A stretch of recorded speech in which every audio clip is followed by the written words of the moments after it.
নমস্কার। দেশ বিদেশের অজানা খবরে আপনাদের স্বাগত জানাচ্ছি আমি সুপ্রিয় বন্দ্যোপাধ্যায়। বন্ধুরা, দেশ বিদেশের অজানা খবর এই অনুষ্ঠানের নাম বটে, তবে এটা বলা উচিত না জানা খবর বা না জানানো খবর, যে খবরগুলো সহসা জানানো হয় না, মানে মেন স্ট্রিম মিডিয়া যেগুলো জানায় না বা জানাতে গেলেও তার মধ্যে কিছু একটা এমন কোনো ধরিবাজি মিশিয়ে দেওয়া হয় যাতে খবরটার আসল চরিত্রটা আপনার কাছে অস্পষ্ট থেকে যায়। যেমন আজকের প্রথম খবরটাই ভারতের খবর। সে খবরটা হচ্ছে সম্ভবত উত্তরপ্রদেশের কোনো একটা জায়গা থেকে একটি টিভি চ্যানেল খবরটা করেছে, কিন্তু খবরটাকে কিভাবে ট্রিট করেছে সেটা হচ্ছে আসল প্রশ্ন। সংবাদ সবসময় যে সবাই সরল মতিতে ট্রিট করবে তা কিন্তু নয়। যেমন ধরুন, কর্নেল প্রসাদ পুরোহিত, তিনি একজন রিটায়ার্ড লেফটেন্যান্ট কর্নেল এবং ভারতীয় সেনাবাহিনীতে তিনি ছিলেন।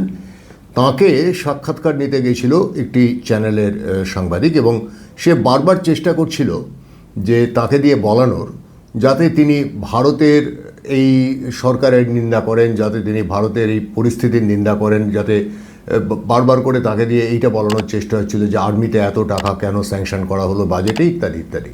কিন্তু তিনি নিজের সিদ্ধান্তে অবিচল।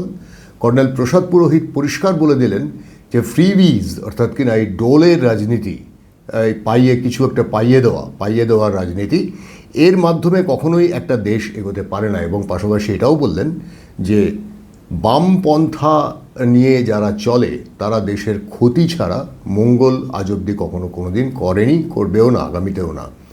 এটা প্রমাণিত সত্য যে পৃথিবীর যেখানেই বামপন্থা শাসন করেছে সেই সমাজ কিন্তু নিঃশেষ হয়ে গেছে, তার নিজের চরিত্র হারিয়েছে। আসুন কর্নেল প্রসাদ পুরোহিতের এই ইন্টারভিউটা বা এই ছোট্ট সাক্ষাৎকারটা শুনে নিন, তাহলে আসল ছবিটা স্পষ্ট হয়ে যাবে কোনটা সংবাদ কোনটা সংবাদ নয়। We have seen you coming out here in court ever since you got bail, in fact, in 2017, 21st of August, in fact. Being an army officer, I just have a question. Does your organization, an army officer, is that being supported by your primary organization? You know, your question is wrong. Okay, question is wrong. Why you ask army supporting me? It is supporting. Why don't you ask me what I have done to the army? Am I contributing? Why haven't you asked this? So as far the support is concerned, like Please remember one thing. It is our responsibility to work for the country and for the army. Okay. Organization takes care of you. Remember always. It is our duty to work for them, isn't it? And it is a family which takes care of all its people. you have faced a lot of torture as well in this very investigation as well, sir. Nothing more. Yeah. As far as Kargil Divas is concerned, what is your message to the Sacrifices make the country. Freebies don't. Okay. And stop asking this leftist-like questions. What our army is doing for you? Ask what I am doing for the army.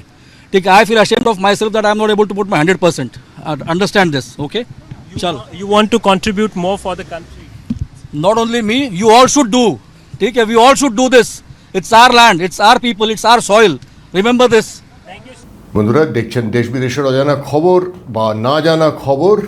আপনাদের সঙ্গে রয়েছি আমি সুপ্রিয়। বন্ধুরা, আজকে আমরা শুরুতে দেশের কিছু খবরাখবর আপনাদের সামনে নিয়ে আসবো। তবে তার আগে একটা কথা বলে দিই, আমাদের চ্যানেলের সঙ্গে থাকুন, কারণ আমরা চেষ্টা করি সেগুলো আপনাদের সামনে নিয়ে আসতে যেগুলো সচরাচর আপনাদেরকে জানতে দেওয়া হয় না। পাশাপাশি আমরা এটাও চেষ্টা করি যে ডিপ স্টেট, ওকিজম, লেফটিজম এবং অন্যান্য সন্ত্রাসবাদী গোষ্ঠী যারা আমার দেশকে শেষ করতে চাইছে তাদের মুখোশ উন্মোচন করে আপনাদের সামনে তুলে ধরার। যেমন কর্নেল প্রসাদ পুরোহিতের এই ছোট্ট বক্তব্য থেকে আপনারা জানতে পারলেন যে তিনি কি বলছেন, একজন এক্স আর্মি লেফটেন্যান্ট কর্নেল। তার বক্তব্য থেকে জানলেন। এবার চলুন যাই মুরাদাবাদে, উত্তরপ্রদেশে।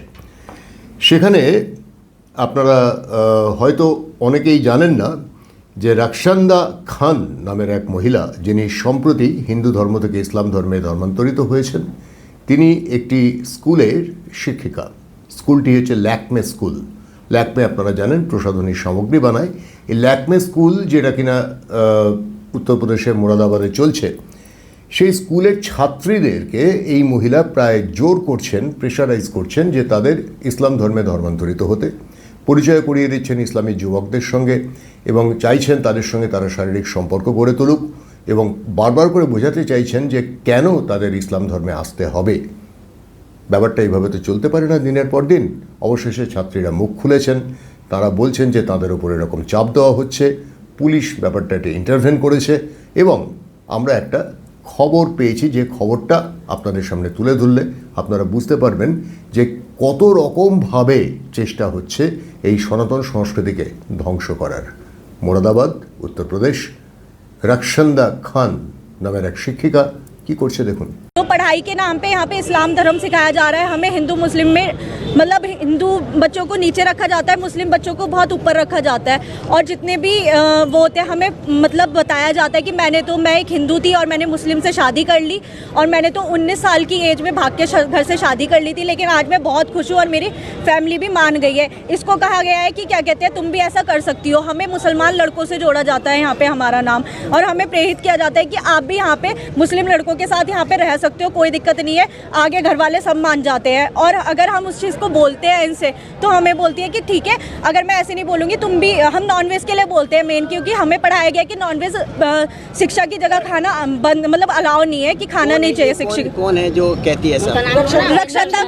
रक्षंदा खान ये पहले हिंदू थी, बाद में वो मुसलमान में कन्वर्टेड हुई है। हाँ, इस चीज़ को लेके अगर हम उन्हें बोलते हैं कि आप मैम नॉनवेज मत खाइए क्योंकि आपने हमें पढ़ाया था कि नॉनवेज नहीं खाना चाहिए शिक्षा की जगह जहाँ हम पढ़ रहे हैं, तो बोलती है ठीक है तो फिर मैं भी तुम्हें रोकूंगी बिंदूर सिंदूर और क्या कहते हैं मंगलसूत्र पहनने से। ये टीका मत लगा के आया करो, कलावा मत पहनो, इन सब चीज़ों को हमें रोका जाता है।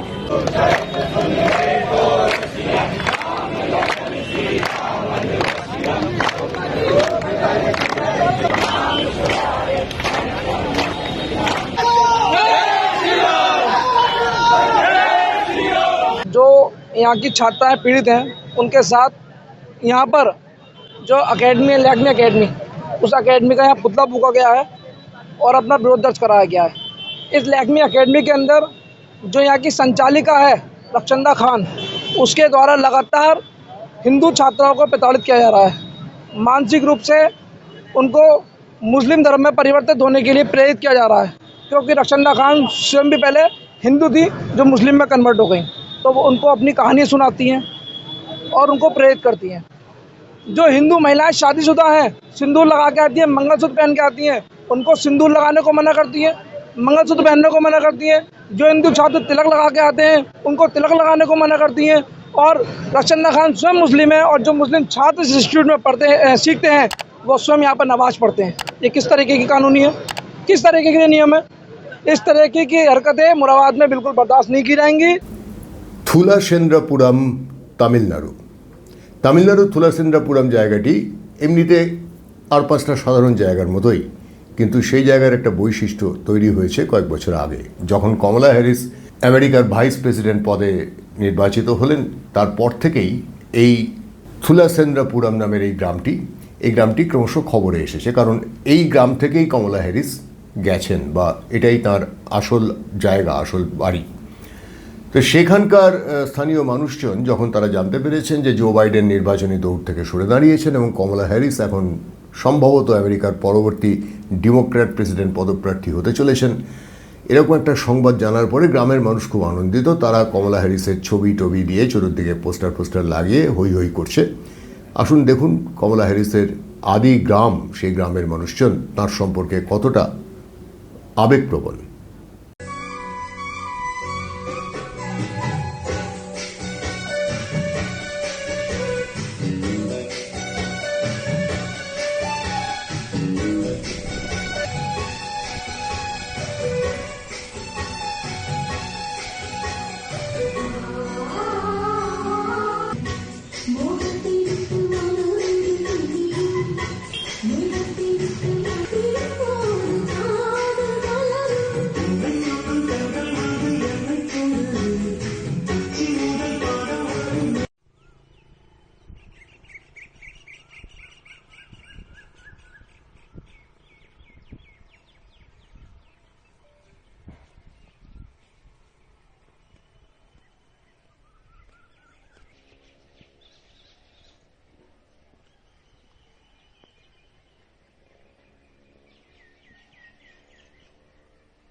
নতুন দিল্লি। বন্ধুরা, নতুন দিল্লিতে গতকাল বিদেশ সফর সেরে ফিরে এলেন রাহুল গান্ধী, যিনি এখন লোকসভার বিরোধী দলনেতা। ফিরে এসে বিমানবন্দরেই তিনি সাংবাদিকদের বললেন আবার নতুন করে জাগিয়ে তুলতে হবে কৃষক আন্দোলনকে, এবং কৃষক আন্দোলনকে জাগিয়ে তোলা মানে আবারও দেশ জুড়ে একটা অ্যানার্কি তৈরি করার চেষ্টা।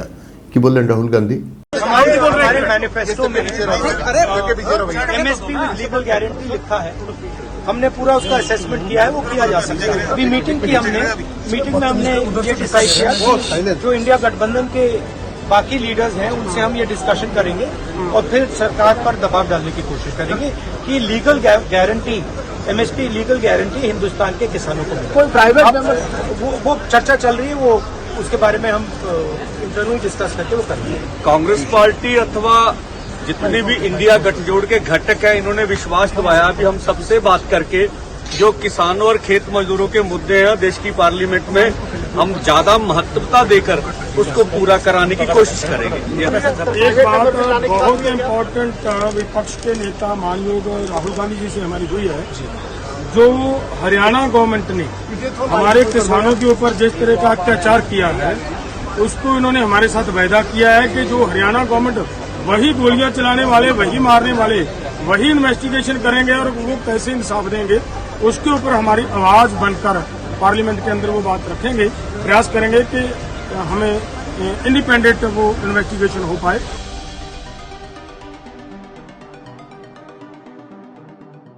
তাহলে রাহুল গান্ধী বললেন যে কৃষক আন্দোলনকে আবার নতুন করে জাগিয়ে তুলতে হবে, তার সপক্ষে যুক্তিও দিলেন তিনি। কিন্তু কৃষক আন্দোলনের যে আরেকটি মুখ রাকেশ টিকায়েত, যার সম্পর্কে আমরা জানি, সেই ভদ্রলোক যখন এক সাধুর কাছে গেছেন তখন সেই সনাতনী সাধু রাকেশ টিকায়েতকে কি বললেন, কিভাবে বুঝিয়ে দিলেন যে তিনি আসলে যেটা করছেন সেটাকে আন্দোলন বলে না, সেটাকে বরং উল্টো দিক থেকে বলা উচিত যে তিনি নিজের স্বার্থসিদ্ধিটাই করছেন। आप राकेश टिकैत जी, आपका नाम अभी बताया मेरे को। स्वागत है, बढ़िया। और हमारे जो भारतीय किसान हैं बड़े भोले भाले हैं। हम लोग किसान के घर में पैदा हुए ना, तो जानते हैं कि फसल नष्ट हो गई मानो किसान नष्ट हो गया। कितनी मेहनत करके वो अपनी फसल तैयार करता है और प्राकृतिक नाना प्रकार की, तो आप किसानों के पक्ष में खड़े होकर सरकार से अनुकूलता दिलाना, किसानों को सुविधा दिलाना, ये बहुत उत्तम कार्य है। बस इसमें स्वार्थ की गंध ना हो, खास बात है। अगर हम स्वार्थ में कपट होते कि हम बात आपकी प्रीता की कर रहे हैं लेकिन उसमें मेरे स्वार्थ की पूर्ति की बात है, तो फिर वो परमार्थ नहीं रहेगा। और अगर हम परमार्थ का बहुत दूसरे के हित के लिए अपने प्राणों की भी बाजी लगा देते हैं तो इस लोक और परलोक में सब जगह मंगल होगा। परहित सरिस धर्म नहीं भाई, पर पीड़ासम नहीं अधमाई। এবার গুজরাতের কচ্ছের রান এলাকা, যেটা অনেকটাই মরুভূমির মধ্যে পড়ে, যে কারণে সেখানে বৃষ্টি বাদল সেরকমভাবে দেখা যায় না। এবছর কিন্তু একটা ব্যতিক্রমী ঘটনা ঘটেছে। কচ্ছের রান এলাকাতে বৃষ্টি হয়েছে, শুধু বৃষ্টিই হয়নি, রীতিমতো ভালো বৃষ্টি হয়েছে। তা বৃষ্টি হওয়ার পর চাষের ক্ষেতে যেখানে বহু কষ্টে জল আনতে হতো সেখানে যখন টলমল করছে জল, সেখানে এক বাপ আর তার ছেলে, দুজনেই কৃষক, তারা দুজনে আনন্দে গর্বা নাচছেন। দৃশ্যটা সত্যিই মনোমুগ্ধকর, দেখুন।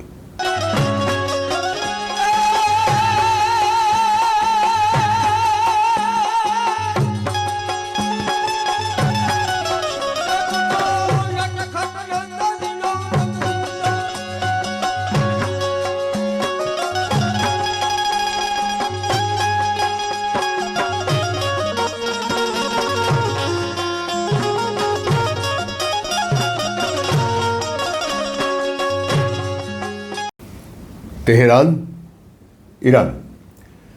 তেহরানে কিছুদিন আগে শিয়া ধর্মাবলম্বী এক ব্যক্তি, তিনি এক আফগানের দ্বারা কোনো কারণে সংঘর্ষ হয়েছিল, দুজনের মধ্যে বাকবিতণ্ডা হয়েছিল। সেই শিয়া সম্প্রদায়ভুক্ত ইরানের মানুষটি আফগানি মানুষটির হাতে নিহত হন। এই ঘটনা ঘটার পর এখন তেহরান জুড়ে যেখানে যত আফগানিস্তানের বাসিন্দা রয়েছেন তাদের সকলের ওপরে ঝাঁপিয়ে পড়ছে সাধারণ জনতা এবং উন্মত্তের মতো। রাস্তাঘাটে তাদের দেখতে পেলে মারধর করা হচ্ছে, রীতিমতো অত্যাচার করা হচ্ছে। তারা প্রশাসনকে জানিয়েছিলেন, কিন্তু খুব একটা সুফল কিছু পাওয়া যায়নি। বরং তারা জানিয়েছেন যে আমরা এখন ঘর থেকে বেরোতে ভয় পাচ্ছি, কারণ ঘরে থেকে বেরোলেই যে কোনো জায়গাতে আমরা আক্রান্ত হতে পারি। এরকমই আক্রমণের একটা দৃশ্য, তার ভিডিও আমাদের কাছে এসেছে, দেখুন।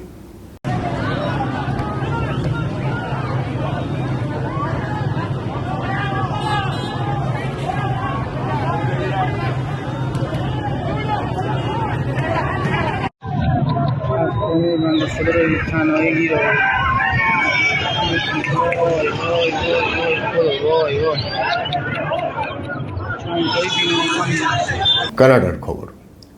কানাডাতে ভারতীয় স্বামীনারায়ণের মন্দিরে বেশ কয়েকবার হামলা চালানো হয়েছে। কয়েকদিন আগেই আবারও নতুন করে ভাঙচুর হামলা চালানো হয়েছে। ইতিমধ্যে পান্নুন, যিনি খালিস্তানিদের নেতা, সে ব্যক্তি আবার হুমকি দিয়ে বলেছে সমস্ত হিন্দুদের এখান থেকে চলে যেতে হবে, শুধুমাত্র খালিস্তানিরাই থাকবে। এই অবস্থায় দাঁড়িয়ে কানাডার একজন সাংসদ, তার নাম কেভিন ওয়ং, তিনি হিন্দুদের পাশে দাঁড়ালেন। তিনি স্বামীনারায়ণ মন্দিরের চত্বরে যান এবং সেখানে গিয়ে তিনি বলেন যে আমি সবসময় হিন্দুদের পক্ষে, কারণ তারা শান্তিকামী, এবং শুধু তাই নয়, তারা যে অঞ্চলে থাকেন সেই অঞ্চলে শ্রীবৃদ্ধি ঘটে। শোনা যাক কেভিন ওয়ং এর বক্তব্য। Of the Hindu Canadian community, my friend Ramaswamy from the Coalition of Hindus of North America, he's here to tell you, you are not alone. I spoke with members of my diaspora, the Vietnamese and Chinese community. They're here too. চলুন যাই পাকিস্তানে। পাকিস্তানের প্রাক্তন প্রধানমন্ত্রী ইমরান খান, বা যিনি একদা খুব নামকরা ক্রিকেটার ছিলেন, বিশ্বকাপ দলেও তিনি খেলেছেন বহুবার, তো ইমরান খান এখন জেলবন্দি। পাকিস্তানের দস্তুরি তাই, আপনি যদি ক্ষমতায় থাকেন তাহলে ক্ষমতা থেকে সরে গেলেই আপনাকে জেলবন্দি করা হবে, সেনাবাহিনী আপনার বিরুদ্ধে চলে যাবে। হয় সেনা শাসন অথবা গণতান্ত্রিক শাসন বটে, কিন্তু সেটা খুব একটা গণতন্ত্র বলা যায় না। তো জেলবন্দি ইমরান খান তিনি স্থির করেছেন যে তিনি অক্সফোর্ড ইউনিভার্সিটির যে চ্যান্সেলরের একটা পজিশন খালি হয়েছে, একটা চেয়ার খালি হয়েছে, সেই চেয়ারটিতে তিনি প্রতিযোগিতা করতে চান, ভোটে দাঁড়াতে চান। কয়েকদিন আগে 80 বছর বয়সী লর্ড প্যাটন, যিনি এই চেয়ারে ছিলেন, তিনি দীর্ঘদিন ধরে এই পদ অলঙ্কৃত করেছেন। তিনি সম্প্রতি নিজের অবসর ঘোষণা করেছেন। সুতরাং 21 বছর পর এই পদটি খালি হওয়াতে এখন ইমরান খান চাইছেন এই পদের জন্য প্রতিযোগিতা করতে, তাই তিনি ভোটে দাঁড়িয়েছেন। ভারতের একটি খবর, ডিআরডিও সফলভাবে একটি ব্যালিস্টিক মিসাইল প্রতিরক্ষা ব্যবস্থার উৎক্ষেপণ, সফলভাবে সেটাকে তারা সম্ভব করলো এবং প্রমাণিত হলো যে ভারতে তৈরি করা এই ব্যালিস্টিক মিসাইল রীতিমতো কার্যকরী। এবারের খবরটা আরব সাগর থেকে। ভারতের সমুদ্র সীমানার থেকে 370 কিলোমিটার দূরে একটি চীনের জাহাজ, চীনের একটি মালবাহী জাহাজ, সেটি বিপদে পড়েছিল। সেই জাহাজের একজন নাবিককে ভারতীয় সেনাবাহিনী বা ভারতীয় নৌবাহিনী কিভাবে উদ্ধার করেছে, সে তার একটা ছোট্ট ভিজুয়াল আমাদের হাতে এসেছে, দেখুন সেই ভিজুয়াল।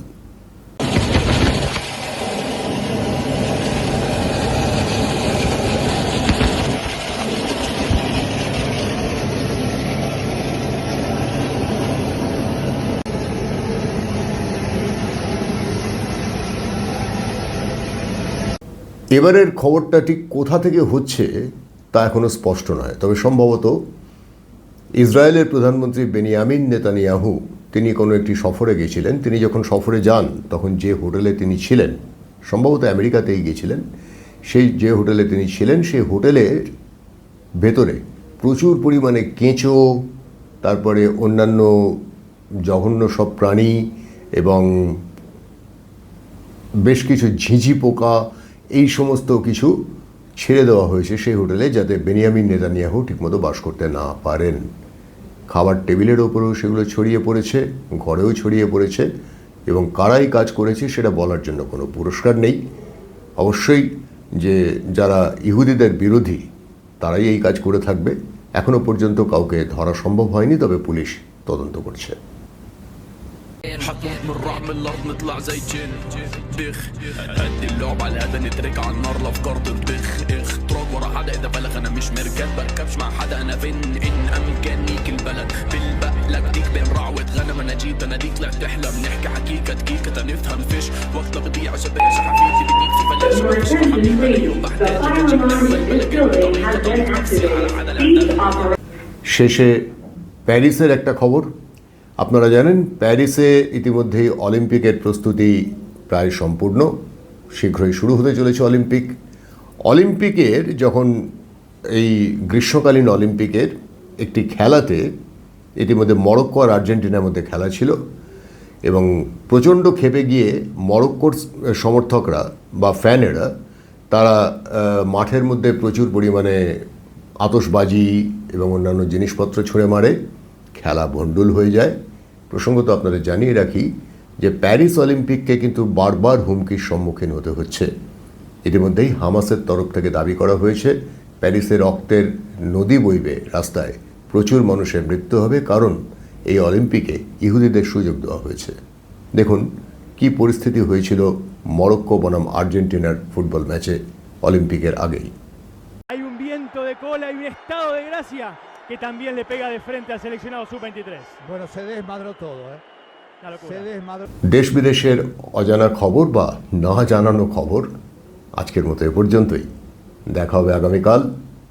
অনুরোধ করছি আনন্দম টিভিকে সাবস্ক্রাইব করুন এবং করান অন্যদেরও বলুন, কারণ আমরা যে সংবাদগুলো আপনাদের সামনে আনব ডিপ স্টেট ওকিজমের দ্বারা আক্রান্ত সাধারণ মিডিয়া যারা তাদের কাছ থেকে পয়সা পায় তারা কিন্তু সেগুলো আপনাকে দেখাবে না। তাই আমাদের সঙ্গে থাকলে আখেরে আপনারই লাভ, আমাদেরও। তাই আপনি আমি এক সুতোয় বাঁধা আছি। সকলে ভালো থাকুন, দেখা হচ্ছে আগামীকাল। নমস্কার, আনন্দম।